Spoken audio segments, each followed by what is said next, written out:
அவ்வளோ இந்த வீடியோவில் நம்ம எதை பற்றி பார்க்க போகிறோம் அப்படின்னு பார்த்தீங்கன்னா, டாப் 3 எனக்கு பிடிச்ச பர்சன்ஸை பற்றி தான் பார்க்க போகிறோம்.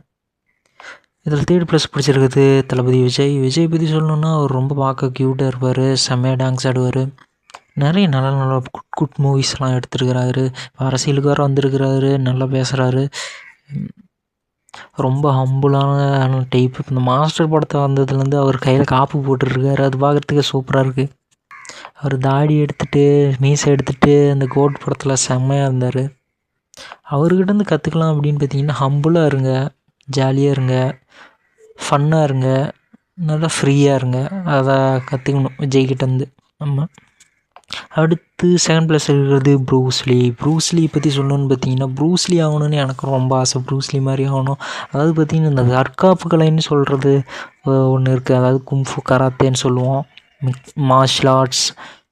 அது எனக்கு ரொம்ப பிடிச்சது காரணமே ப்ரூஸ்லி தான். ப்ரூஸ்லியோட அந்த ஃபைட்டிங் டெக்னிக்கு, ப்ரூஸ்லி அப்புறம் ஜாக்கி சானும் பிடிக்கும். ஜாக்கி சான் ப்ரூஸ்லியோட அந்த ஃபைட்டிங் டெக்னிக்ஸு, அவங்கள மாதிரி ஃபைட் பண்ணணும்னு எனக்கு ரொம்ப ஆசை, ப்ரூஸ்லி மாதிரி ஆகணும் அப்படின்னு சொல்லிட்டு. ப்ரூஸ்லி நிறைய சாதனை பண்ணியிருக்கிறது. ஒரு மனுஷன் ஒவ்வொரு மனுஷனாலையும் முடியாத அளவுக்கு பயங்கரமான சாதனைகள்லாம் பண்ணியிருக்காரு மார்ஷல் ஆர்ட்ஸில் அப்படின்னு கேள்விப்பட்டிருக்கேன். ஒரு டீச்சராகவும் இருந்திருக்கிறாரு. அவரோட படங்கள்லாம் பார்த்துருக்கேன், ஒரு 7 படங்கள் இருக்குது. நான் ஒரு 4 படங்கள் பார்த்துருக்கேன். அதில் எல்லா படமுமே சூப்பராக இருந்துச்சு. ஸ்கிரிப்ட் ரைட்டிங் ஆகட்டும், ஃபைட் சீன்ஸ் ஆகட்டும், அந்த ஃபைட் சீன்ஸ் ஒவ்வொன்றும் அப்படி தெரிக்கும். ப்ரூஸ்லியோட ஃபைட் சீன்ஸ்லாம் அப்படி திணிக்கும், வேறு லெவலில் இருக்கும். அதுதான் ப்ரூஸ்லி எனக்கு ரொம்ப பிடிச்சதுக்கான காரணமே. அவரோட ஃபைட்ஸ்லாம் வேறு லெவலில் ரகத்தில் இருக்கும்னு வச்சுக்கோங்களேன். உங்களுக்கு ஒரு நல்ல ஃபைட் பார்க்கணும் அப்படின்னு பார்த்தீங்கன்னா, ப்ரூஸ்லி மூவிஸ் போட்டு ஃபைட் பார்த்துட்டு இருந்தீங்கன்னா போதும், செம்மையாக இருக்கும். ஒரு நல்ல மனிதன், அவருக்கு ஒரு குழந்த இருக்குது, ஒரு நல்ல காதலன்னு சொல்லலாம், ஒரு நல்ல அப்பான்னு சொல்லலாம். சின்ன வயசுலேயே ப்ரூஸ்லி இறந்துட்டார். அவரோட சாவுக்கு பல மர்மங்கள் சொல்லியிருக்காங்க, விஷம் வச்சு கொண்டுட்டாங்க அப்படின்னு பார்த்தீங்கன்னா. ப்ரூஸ்லி என்ன சொல்கிறது, யாராவது போகணுன்னு இருந்தால் போகணும், ரொம்ப அவ்வளோ எக்ஸசைஸ் பண்ணுவாராம் ப்ரூஸ்லி. ஸோ அது என்ன காரணம்னே எனக்கே தெரில. ஒரு 30 வயசு ஆனவுடனே டிஸ்கவரி சேனலில் கூட ஒன்று சொல்லியிருப்பாங்க, அது என்னென்னு பார்த்தீங்கன்னா, ஒரு மனிதனோட ஆயுட்காலம் அப்படிங்கிறது 30 வயசு தான் இருக்குன்னு சொல்லுவாங்க. ப்ரூஸ்லி 32 வயசுலேயே இறந்து போயிருக்காரு. ஸோ என்ன பண்ணுறது, வயசாயிருச்சுனாலே அவ்வளோதான்.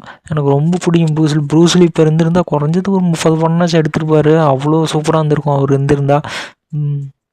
ப்ரூஸ்லிக்கு அப்புறம் எனக்கு பிடிச்சது ஜாக்கி சான் தான் பிடிக்கும். ப்ரூஸ்லி மாதிரியே இருக்கிறது ஜாக்கி சான் தான், அவர் ரொம்ப பிடிக்கும்.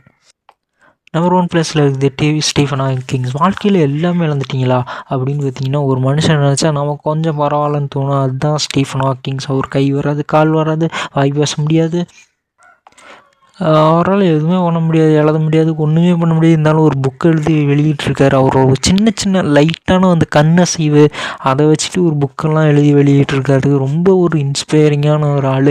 வாழ்க்கையில் நம்ம மனம் தளரும் போது இந்த மனுஷனுடைய நமக்கு கொடுமை நடந்துற போகுது அப்படின்னு நினைக்கிற ஒரு இதுதான். அவருக்கு ஏதோ ஒரு நோய் வந்துடுச்சு, தேரி ஆஃப் அமேட்டோகிவ் பிக் லிட்டர் குளோரைடு அப்படின்னு சொல்லி. இந்த மனுஷனோடைய நமக்கு மோசமாக நடந்துற போகுது அப்படின்னு நமக்கு தோணும். ஒரு எல்லாருக்கும் வாழ்க்கையில் துவண்டு போய் உக்காடுற எல்லாருக்கும் ஒரு மோட்டிவேஷனாக இருக்கிறது ஸ்டீஃபன் ஹாக்கிங்ஸ் தான். அவ்வளோ பெரிய சயின்டிஸ்ட் அவர். அவரோட ஃபேமிலி, அவரை பார்த்துக்கிட்ட அவங்களோட லவ்வராகட்டும், அவங்க குழந்தைங்க, அவருக்கு உறுதுணையாக இருந்த அவங்க ஒய்ஃப், அவங்க தான் அவருக்கு ரொம்ப உறுதுணையாக இருந்து அவரோட லைஃப்பை பார்த்துக்கிட்டது. ஸோ எனக்கு பிடிச்ச பர்சன்ஸை பற்றி சொல்லிட்டேன். இந்த வீடியோ முடிச்சுக்கலாம். பாய்.